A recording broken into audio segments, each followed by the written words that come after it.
So I've been thinking about these videos that I'm going to do each day and how I'm going to present information to make it as beneficial to everybody as I can, and also not to have them go on too long and delve into too many different topics.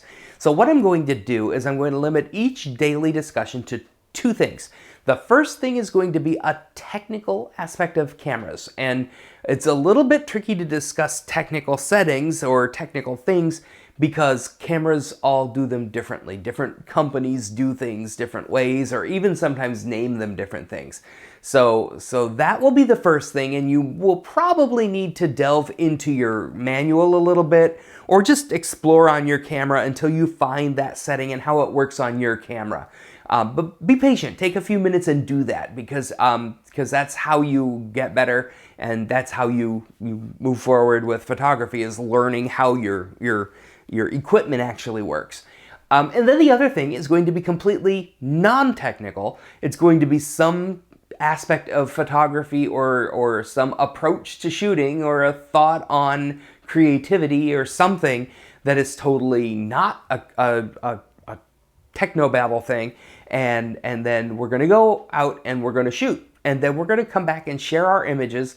I have a Facebook group called Photographers Cooperative, and I will create a thread in there each day, and folks can come in and share the photos of whatever that topic is.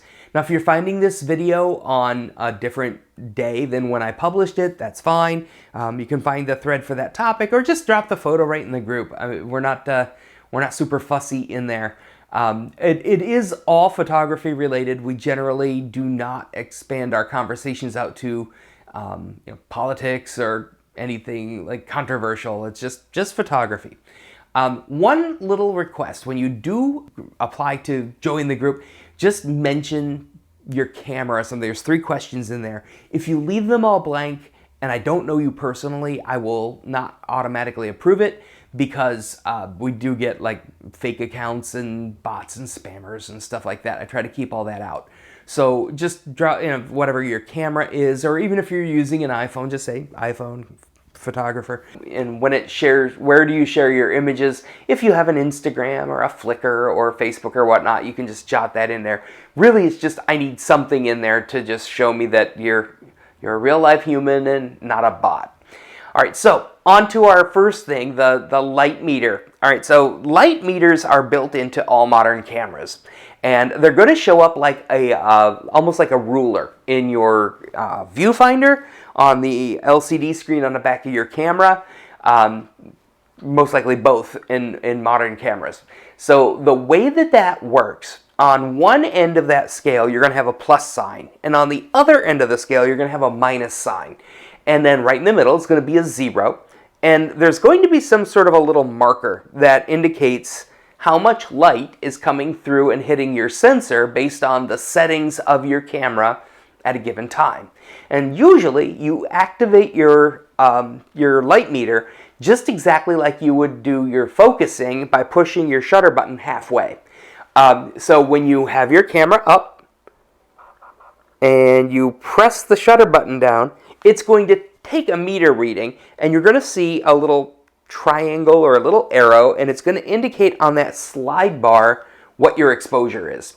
So if you're set on full auto, you're basically telling the camera, put that light meter to 0. Figure out a way to make it 0. And if it's in full auto, you're basically saying, I don't care how you get there. It will adjust all of the different settings inside the camera, and it will put it to 0, and you're not controlling it. So for now, for today, I'm not going to have anybody shoot in a particular mode. So if you don't normally shoot outside of auto mode, just leave it in auto. Let the camera make those decisions for today. Starting tomorrow, we're going to talk about aperture. And at that point, we're going to go into aperture priority. So if you've done a bit of photography study, you're familiar with aperture, and you are at least somewhat comfortable with that, you might want to start today in aperture priority and include that. Don't refuse to use a different mode if you know what the modes are. But I'm going to operate under the assumption that a lot of people are coming to this with basically 0 comfort level on those other things. So full auto mode today is great. Now, if your camera cannot reach 0, if it's either too bright or too dark, you may find that your little arrow is off to the left or to the right. And here's where it gets inconsistent from camera brand to camera brand. If it's toward the plus sign, you have too much light. You need to get rid of some. If it's toward the minus sign, you don't have enough light and you need to add some. So eventually we'll talk about different settings that you can use to add or subtract light. But if you're outside and it's very, very bright outside, it would be possible that maybe you right now would be overexposing. So you could move to someplace that isn't quite as bright. Or vice versa, if you're indoors and it's a dark room and whatnot, and you just cannot get enough light, it might be under. So you might need to move to someplace with more light. In future days, we'll talk about different solutions for fixing that stuff up. Now, in terms of our creative thing for the day, today we're going to talk about perspective. So the most common viewpoint for a human being looking at things with their eyeballs would be from either a sitting or standing position looking out at the world. And so that is a really normal, expected point of view. If you're documenting something and just taking a snapshot of it, or just doing just a real quick, like I want to record this memory for later, that may be the absolute perfect thing. There are some, like the human face, there are some things that kind of look normal if you're looking at them the way that the human eye normally looks at them. But one of the things that photographers often try to do is to find another point of view that is very unique and different from what everybody else sees. You're trying to bring to the world a perspective on things that most people miss. So one of the most common ways to adjust that is to get either lower or higher than you would ever think. And by getting low, I mean literally sometimes like laying down on the ground and shooting from the ground up, or climbing a ladder and shooting from above, aiming down onto something that you normally wouldn't see from that perspective. It creates really unique, different looks, and you can come up with something really unusual and beautiful and cool and funky. So today, I'll create a little thread in our Facebook group for shots that are taken with an unusual perspective. And that can be absolutely anything that you want out of the ordinary. When you post a photo, it would be helpful if you would put in there a little comment as to whether you would like a lot of critical feedback, no critical feedback, or something in the middle. So we're generally a very gentle group. It's not like some photography groups you go in and they'll just be very harsh and nasty and negative, and egos are storming around and people are just jerks.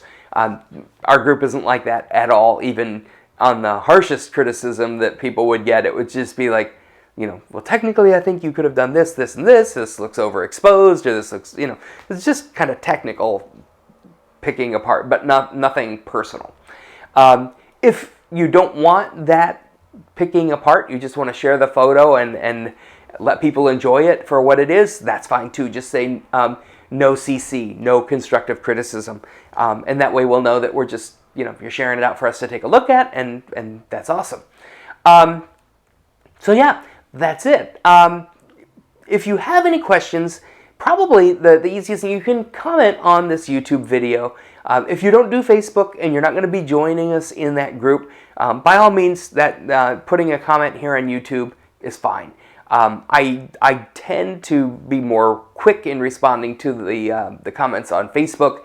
I have several different moderators that help me manage the group in the Photographers Cooperative, so you might get faster information in there, but I will respond to everything either way. So stay healthy, stay distant, and have a good time creating. Let's get out there and make some art. Thank you very much, and have a great day.